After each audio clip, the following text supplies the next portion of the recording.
સમાચારોની શરૂઆત કરીએ તો અમદાવાદથી પ્લેન ક્રેશ થવાનો મામલો સામે આવ્યો। સમાચાર અમદાવાદથી, જ્યાં પ્લેન ક્રેશનો મામલો સામે આવ્યો। આ મામલે ગણતરીના સમયમાં જ પરિવારને મૃતદેહ સોંપવામાં આવશે। મૃતકને લઈ એમ્બ્યુલન્સ બહાર નીકળી, જ્યાં ડીએનએ મેચ કરી મૃતકને પરિવારજનોને સોંપવામાં આવશે। એમ્બ્યુલન્સ અને શબવાહિનીઓ પણ સ્ટેન્ડ બાય રાખવામાં આવી। ડીએનએ મેચ કરી પ્રથમ મૃતદેહ સોંપવામાં આવ્યો। આ સાથે જ ખેડા મામલતદાર કોન્વે સાથે એમ્બ્યુલન્સ લઈને રવાના થયા।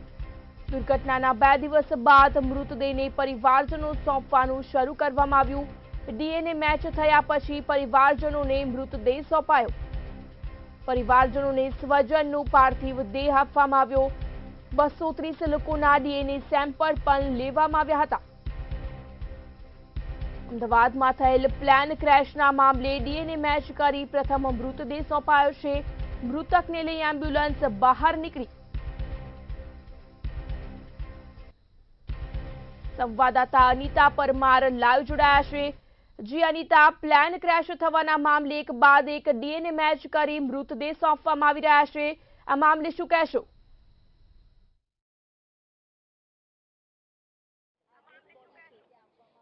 ચોક્કસથી આપણે જણાવી દઈએ કે પ્લેન ક્રેશની દુર્ઘટના બાદ મૃતકોના પરિવારને જે લોકોના ડીએનએ ટેસ્ટ થઈ ચૂક્યા છે અને મેચ થઈ ગયા છે તે લોકોને અત્યારે હાલ ડેડ બોડી આપવામાં આવી રહી છે।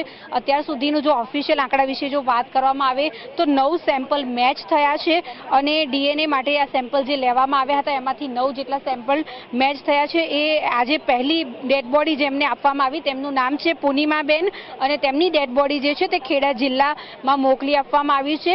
બીજી ડેડ બોડી હમણાં સાંજે આપવામાં આવશે તેવી ઓફિશિયલ જાહેરાત કરવામાં આવી છે અને ત્રીજી ડેડ બોડી જે છે તે આવતીકાલે સવારે આપવામાં આવશે। આવું ઓફિશિયલ સ્ટેટમેન્ટ જે છે તે અમદાવાદની સારવાર સિવિલના આસિસ્ટન્ટ સુપ્રિન્ટેન્ડન્ટ રજનીશ પટેલ છે તેમના દ્વારા આ નિવેદન અત્યારે હાલ આપવામાં આવ્યું છે।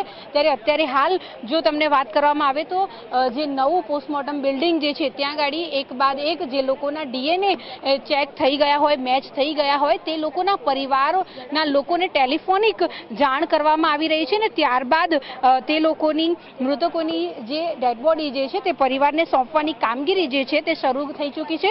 જો વાત કરવામાં આવે તો અત્યારે હાલ આપ જોઈ શકો છો કે પોસ્ટમોર્ટમ રૂમની બહાર જે છે તે પોલીસનો કાફલો પણ જોવા મળી રહ્યો છે। સાથે જ સંપૂર્ણ સુરક્ષાની સાથે અત્યાર સુધીના જે 230 લોકોના જે લોકોના ડીએનએ સેમ્પલ લેવામાં આવ્યા હતા તે લોકોના જે લોકોના હવે જેમ જેમ મેચ થઈ રહ્યા છે તે લોકોના જે પરિવારના લોકો જે છે સ્વજનો તેમને અત્યારે હાલ ડેડ બોડી આપવાનું કામગીરી જે છે તે શરૂ થઈ ગઈ છે। સિવિલની બહાર 192 જેટલી એમ્બ્યુલન્સ જે છે તે અત્યારે હાલ તૈનાત છે। સબવાહિનીઓ જે છે તે અત્યારે હાલ સ્ટેન્ડ બાય જોવા મળી રહી છે। ત્યારે જો વાત કરવામાં આવે તો હવે એક બાદ એક જે મૃતકો હતા તેમના પરિવારના લોકોને પોતાના સ્વજનોની ડેડ બોડી જે છે તે આપવાની કામગીરી જે છે તે અત્યારે હાલ કરવામાં આવી રહી છે। હમણાં જ એમની ડેડ બોડી આપવામાં આવી તેમની મેં વાત કરી કે પૂર્ણિમાબેન છે તેમની ડેડ બોડી હમણાં તેમના પરિવારને જગદીશ વિશ્વકર્મા છે, મેયર છે, દર્શનાબેન છે, આ બધાની હાજરીમાં તેમની ડેડ બોડી જે છે તે તેમના પરિવારને સોંપવામાં આવી। ખેડા જિલ્લામાં તેમની ડેડ બોડી જે છે તે લઈ જવામાં આવી છે અને અત્યાર સુધીનું જે ઓફિશિયલ સ્ટેટમેન્ટ સામે આવ્યું છે તેના વિશે જો વાત કરવામાં આવે તો 9 જેટલા સેમ્પલ અત્યાર સુધીમાં મેચ થયા છે તેવી એક વિગત જે છે તે સામે આવી છે। ત્યારે જો વાત કરવામાં આવે તો હવે મૃતદેહ માટેના 100 જેટલા કોફિન જે છે તે પણ તૈયાર થઈ ચૂક્યા છે। એક બાદ એક જે પરિવારજનો છે જે લોકોના નામનું લિસ્ટ બનાવેલું છે, જે મૃતકોના લિસ્ટ પ્રમાણે જે લોકોના ડીએનએ મેચ થઈ ગયા છે તે લોકોની ડેડ બોડી માટે તે લોકોને ટેલિફોનિક જાણ કરવામાં આવી રહી છે અને ત્યારબાદ અહીંયા તેમને બોલાવવામાં આવી રહ્યા છે। અને જે અહીંયા વાત જો કરવામાં આવે તો મંત્રી જગદીશ વિશ્વકર્માની હાજરીમાં, મંત્રી ઋષિકેશ પટેલની હાજરીમાં તેમજ મેયર સહિત અમદાવાદ શહેરના પ્રમુખો જે હોય છે તેમની હાજરીમાં એક બાદ એક હવે જે સ્વજનો છે તેમને આજે મૃતકોની ડેડ બોડી જે છે તે આપવામાં આવી રહી છે। ત્યારે જો વાત કરવામાં આવે તો વહેલી સવારથી જ પરિવારજનો જે છે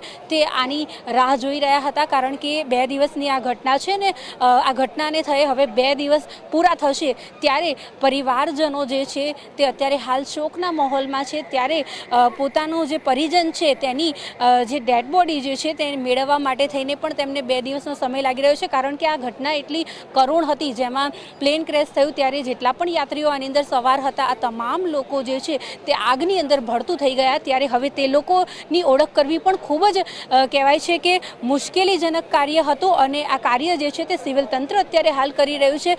ફોરેન્સિક લેબવાળા અધિકારીઓ જે છે તે લોકોને પણ ઘણી તકલીફોનો સામનો કરવો પડી રહ્યો છે, કારણ કે એટલી હદે જે છે તે મૃતદેહ બળી ગયા હતા કે તેનું DNA કરવું પણ ખૂબ જ મુશ્કેલીજનક હતું, પડકારજનક હતું. પરંતુ હવે જે પ્રમાણે મૃતકોના જે નામનું લિસ્ટ હતું અને તેમના પરિવારજનો જેમના DNA સેમ્પલ લેવામાં આવ્યા હતા, આ બધા લોકોના સેમ્પલ જે લોકોના સેમ્પલ મેચ થઈ રહ્યા છે તે લોકોની ડેડ બોડી જે છે તે હવે પરિવારના લોકોને જાણ કરવામાં આવી રહી છે ને અહીંયા તેમને બોલાવવામાં આવી રહ્યા છે, અને ત્યારબાદ વિધિવત રીતે જે દિવંગત આત્માઓ જે છે જે લોકો હવે આ દુનિયામાં નથી રહ્યા તેમના પરિવારના લોકોને હવે તેમના મૃતદેહો જે છે તે સોંપવામાં આવી રહ્યા છે. ને અત્યારે હાલ જો વાત કરવામાં આવે તો એમ્બ્યુલન્સ તમે જોઈ શકો છો, અત્યારે હાલ ઘણી બધી એમ્બ્યુલન્સ પણ અહીંયા જોવા મળી રહી છે ને 192 જેટલી એમ્બ્યુલન્સ જે છે તે ખડગી દેવામાં આવી હતી, અને સાથે જ સબવાહિનીઓ પણ અહીંયા જોવા મળી રહી છે, જેમાં ડ્રાઈવરોને પણ એલર્ટ કરી દેવામાં આવ્યા હતા, અને પોલીસનો ચુસ્ત બંદોબસ્ત પણ અહીંયા જોવા મળી રહ્યો છે.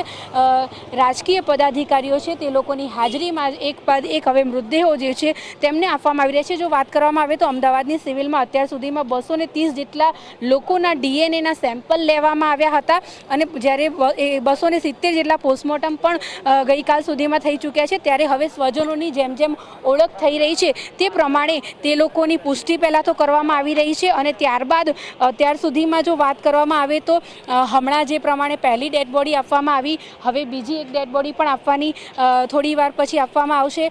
કાલ સવાર સુધીમાં ત્રીજી ડેડ બોડી આપવામાં આવશે. એના પરિવારજનોને ટેલિફોનિક જાણ કરવામાં આવી રહી છે, ને ત્યારબાદ એક બાદ એક મૃતદેહ જે છે તે સોંપવાની કામગીરી જે છે તે કરવામાં આવી રહી છે. ખાસ જો વાત કરવામાં આવે તો આજે પ્લેન દુર્ઘટના હતી, એમાં જે હોસ્ટેલ પર આજે વિમાનનો અમુક ભાગ પડ્યો હતો તે જગ્યાએ 4 MBBS વિદ્યાર્થીઓ હતા, તે લોકોના મોતની પુષ્ટિ પણ સિવિલ તંત્રએ કરી દીધી છે. ત્યારે જો વાત કરવામાં આવે તો અત્યારે હાલ આપ જોઈ શકો છો કે નવું જે પોસ્ટમોર્ટમ બિલ્ડિંગ છે ત્યાં જે મૃતદેહો છે ત્યાં કોલ્ડ સ્ટોરેજમાં તે લોકોને રાખવામાં આવ્યા છે, અને હવે જે પ્રમાણે DNA મેચ થઈ રહ્યા છે તે પ્રમાણે હવે એક બાદ એક ડેડ બોડી જે છે તે આપવાની શરૂઆત થશે. જે પ્રમાણેનું ઓફિશિયલ સ્ટેટમેન્ટ સામે આવ્યું છે તેના વિશે જો વાત કરવામાં આવે તો 9 જેટલા સેમ્પલ જે છે તે મેચ થયા છે. આ એક ઓફિશિયલ સ્ટેટમેન્ટ જે છે તે ડૉક્ટર રજનીશ પટેલે આપ્યું છે, અને જેમાં પૂર્ણિમાબેનની ડેડ બોડી જે છે તે પરિવારને સોંપવામાં આવી છે, અને આ ડેડ બોડી જે છે તે ખેડા જિલ્લા ખાતે તેમનું જ્યાં વતન છે ત્યાં મોકલી આપવામાં આવી છે. ત્યારે જો વાત કરવામાં આવે તો હવે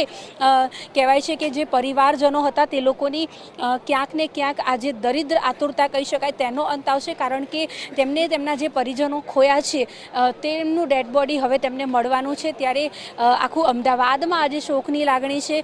2 દિવસથી જ્યારથી આ ઘટના લોકોએ સાંભળી છે ત્યારથી આખું અમદાવાદ જાણે સ્તબ્ધ થઈ ગયું હોય, આખું અમદાવાદ જાણે હચમચી ગયું હોય, અને આખા દેશમાં જ્યારે શોકની લાગણી છે ત્યારે મહત્વનું કહી શકાય કે આજે વિમાન ક્રેશ દુર્ઘટના જે થઈ તેમાં આપણે આપણા જે ભૂતપૂર્વ જે વિજયભાઈ રૂપાણી જે ભૂતપૂર્વ CM હતા એમને પણ આપણે ગુમાવ્યા છે. ત્યારે હવે એમની જે ડેડ બોડી છે એ પણ અહીંયાથી રાજકોટ ખાતે મોકલવામાં આવશે, અને રાજકોટ ખાતે તેમનો જે પરિવાર છે તેમની હાજરીમાં તેમની અંતિમ વિધિ છે તે કરવામાં આવશે. ત્યારે એક બાદ એક તમામ રાજકીય પક્ષના નેતાઓ જે છે તેઓ પણ અમદાવાદની સિવિલ ખાતે પહોંચી રહ્યા છે, ને અત્યારે હાલ જે કોંગ્રેસના રાષ્ટ્રીય અધ્યક્ષ મલ્લિકાર્જુન ખડગે જે છે તેઓ પણ અત્યારે હાલ અહીંયા આવ્યા છે, અને તેઓ પણ જે મૃતકના પરિવારજનો છે તેમને મળી રહ્યા છે. અને સાથે જો વાત કરવામાં આવે તો રૂપાણીજી જેમની ડેડ બોડી પણ અહીંયા છે તેમને પણ તેઓ અંતિમ વાર અહીંયા તેમના દર્શન કરવા માટે થઈને આવ્યા છે. ત્યારે હવે એક બાદ એક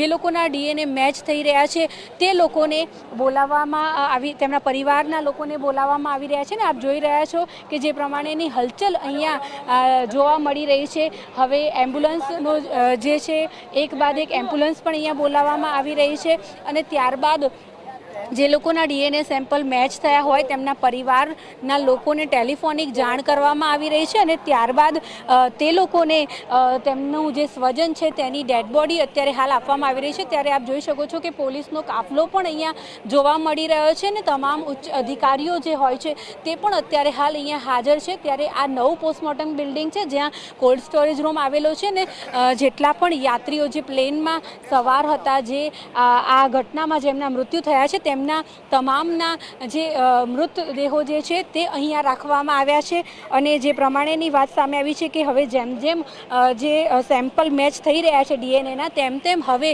એક બાદ એક પરિવારજનોને હવે જાણ પણ કરવામાં આવી છે અને જાણ કર્યા બાદ હવે તેમની જે ડેડ બોડી જે છે તે તેમના સ્વજનોને સોંપવાની કામગીરી જે છે તે ચાલી રહી છે। જી અનિતા, વિગતો બદલ આભાર। અમદાવાદમાં થયેલ પ્લેન ક્રેશનો મામલો સામે આવ્યો। આ મામલે ડીએનએ મેચ કરી પ્રથમ મૃતદેહ સોંપવામાં આવ્યો। ગણતરીના સમયમાં જ પરિવારને મૃતદેહો સોંપવામાં આવ્યા। મૃતકને લઈ એમ્બ્યુલન્સ બહાર નીકળી। આ સાથે જ એમ્બ્યુલન્સ અને શવવાહિનીઓ સ્ટેન્ડ બાય રાખવામાં આવી। ખેડા મામલતદાર કોન્વે સાથે એમ્બ્યુલન્સ લઈને રવાના થયા। દુર્ઘટનાના 2 દિવસ બાદ મૃતદેહને પરિવારજનોને સોંપવામાં આવ્યા।